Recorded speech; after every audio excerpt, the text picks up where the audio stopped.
And then we have our guy Marlin Klein. Yeah. He's the last on my list out of all these guys. Right. I don't want to keep talking about Schoonmaker, and I'm not trying to make a Michigan comparison or whatever, but I'm just constantly thinking about these guys that are really good blockers that'll have to grow into being wide receiver guys, or they'll have to grow into catching the ball down the field a little bit more. But I think it's about where you draft these guys. You know what I'm saying? So Klein, we talking about him going in the 5th round or later. I think that'll be perfect for him.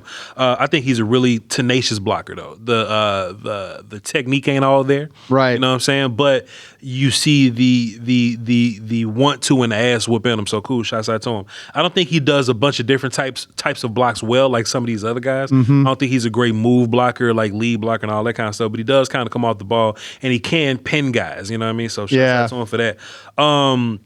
He's comfortable blocking ends, but I don't think he's great at it. You know what I'm saying? But he's not dying deaths with those guys. He runs a few routes downfield kind of later in the season. I saw him get downfield a little bit more.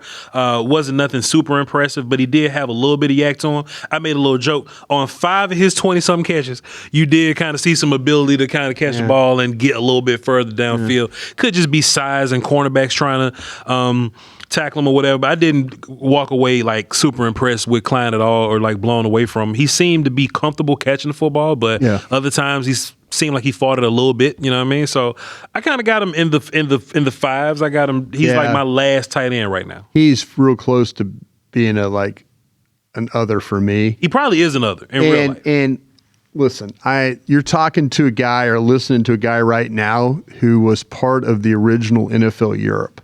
And I say that because in 1990, when NFL Europe started, it was the World League of American Football, one of my first gigs, professional gigs that I had, and got me into scouting, then got me to the Packers.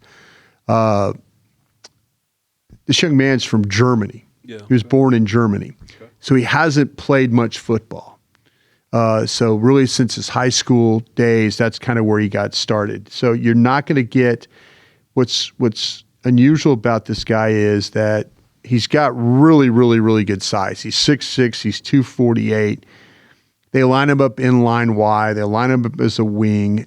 There, you do see some speed with him, actually. You have to kind of respect him a little bit, the defense with some of the vertical stuff. But he's one of these guys that just hasn't played a lot of football, and you could see that in the way he blocks. And he tries to catch the ball, in his hands. He's trying to do the right thing. I think he's competitive in all those things. The thing about him is, though, that the blocking technique is not great. So, that's, you like to say this. That's what are coaches for. I could see somebody taking this guy. I could see somebody taking this guy 5th, 6th round and then trying to work with him. Yeah. And because the willingness to be the blocker, the athletic ability, I think, is there. He's just not really good at it. And I think that he's going to need to have teach him some nuance about some of the route running. We've seen this before, with the Michigan tight end, even though who was our Michigan tight end?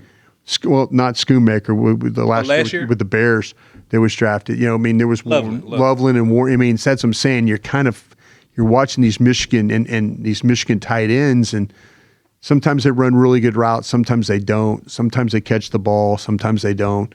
But this kid, to me, when you look at him, and I'm not going to say his best football is ahead of him, but at 6'6", 248, this could be a very traitsy type of a pick for somebody. Yeah.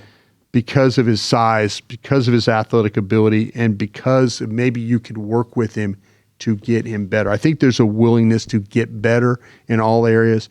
I just don't think he's a really good blocker right now, and I don't think he understands how to block well, and I think that's why I put him in the 5th. I got him in the extras, Brian. He was a 5 for me. Yeah. You ain't wrong. He if you look at the other tight ends, they all have something that they're really, really good at. You know what I'm saying? He doesn't do anything really good like them. He's trying to do a bunch of stuff, and he could develop and work on. That's where extras go. Yeah, I kind of felt like that maybe that Bentley was, like I said, I had Klein over Bentley because in my mind I'm thinking, well, here's a guy that doesn't know anything yet, And maybe, and I know he went to Michigan. Everybody's out there, damn, Broaddus, he went to Michigan. He played football at Michigan for 4 years. I mean, he's got to, well, sometimes they don't develop these kids. And maybe with his size, his athletic ability, his desire to get better, maybe somebody can find something in him with this player. Yeah.